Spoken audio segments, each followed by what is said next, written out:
أعوذ بالله من الشيطان الرجيم بسم الله الرحمن الرحيم. Ustaz mau tanya hukumnya mendengarkan musik, memainkan alat musik ya. Hukumnya musik bagi anak-anak karena di sekolah ada pelajaran tertentu yang diiringi musik. Contohnya senam, jazakallah khair. Ya, saya berharap begini ya, kedepannya pun kalau misalnya Bapak Ibu lagi bertanya dengan saya, tolong diikutin sampai selesai tuntas penjelasan, kemudian direnungin. Saya nggak minta spontanitas langsung diambil gitu kan. Anda boleh renungin, kemudian Anda lihat nanti ya, insya Allah minta petunjuk sama Allah supaya dikasih petunjuk yang benar. Saya termasuk yang sering mengingatkan kepada kaum muslimin, terutama jemaah pengajian saya, untuk menjauhi musik. Mohon maaf Bapak Ibu sekalian, karena begini, ada alasan.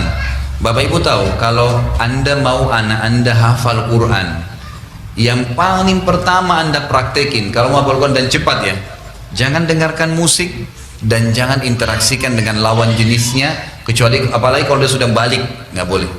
Itu spontan, hafalannya bisa sulit sekali. Kalau dia sudah mulai dengar musik dengan mau hafal Quran, sulit bersatu.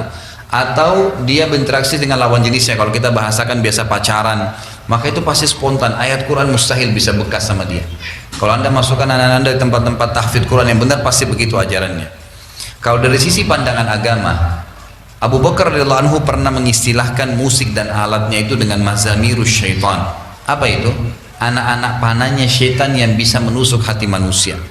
Abdullah bin Mas'ud radhiyallahu anhu sahabat Nabi berkata, pada saat menjelaskan ayat Al-Quran yang berbunyi a'udzubillahi minasyaitonirrajim wa minan nasi may yashri lahwal hadits yudilla an sabilillah, ada sebagian orang yang mempermainkan kata-kata untuk menyesatkan manusia dari jalan Allah. Kata Abdullah bin Mas'ud sahabat Nabi ini, demi Allah itu adalah musik, demi Allah itu adalah musik. Beliau mengatakan ini. Jadi cukup banyak statement para ulama berhubungan dengan masalah musik ini. Umumnya mereka lebih cenderung semua mengatakan lebih baik dijauhi, lebih baik dijauhi, karena dia sulit bertemu dengan Al-Quran. Dua hal yang kontroversial, nggak bisa, sulit ketemu.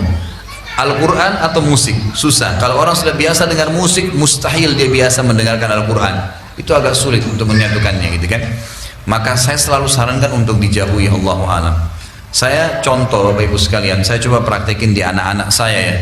Saya bilang sama istri saya, coba kita mulai anak-anak ini dengarkan Al-Quran.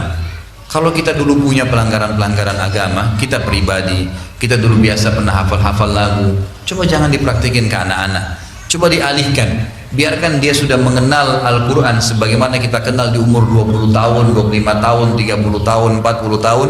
Biarin mereka kenal Al-Quran dari umur 3 tahun, 5 tahun, 10 tahun, itu lebih baik. Lebih baik daripada mereka mendengar lagu-lagu yang akhirnya bisa merusak mereka. Ya, umumnya kalau sedih ya sedih, kalau senang yang senang.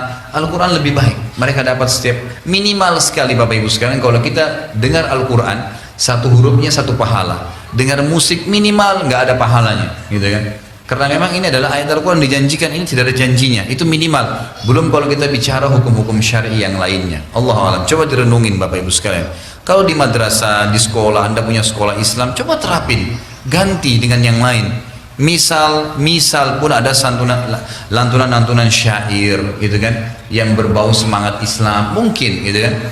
Tapi kalau dipakaikan dengan alat-alat musik, Allahu a'lam, saya sarankan pribadi ya, untuk dijauhi. Allahu a'lam, itu jauh lebih aman insya Allah. Dan ulama mengatakan ada alat musik yang dibolehkan, itu seperti Syekh Albani rahimahullah mengatakan alat musik yang dibolehkan adalah gendang bagi ibu-ibu di acara perkawinan atau pada saat lebaran. Tapi itu juga dibolehkan bagi muslimah. Sesuai dengan hadis Bukhari, ada dua budak wanita sedang memukul gendang di depan Aisyah di hari lebaran Idul Fitri ya. Lalu Nabi SAW masuk ke rumahnya bersama dengan Abu Bakar di hari lebaran itu. Lalu Abu Bakar mengatakan, apakah ada anak panah syaitan di rumah Nabi SAW? Kata Nabi SAW, biarkanlah wahai Abu Bakar, untuk mereka, kaum wanita ini, mereka melakukannya di hari raya ini, agar orang Yahudi tahu kita juga memiliki hari raya. Juga di acara perkawinan, itu kan dibolehkan memukul gendang bagi kaum wanita di antara mereka. Ini Allah alam yang saya tahu dibolehkan. Bapak Ibu bisa beli buku yang bertanya tadi lebih lengkap dengan buku apakah musik itu haram. Ada buku khusus panjang lebar, buku Syekh Albani itu panjang lebar menjelaskan masalah itu.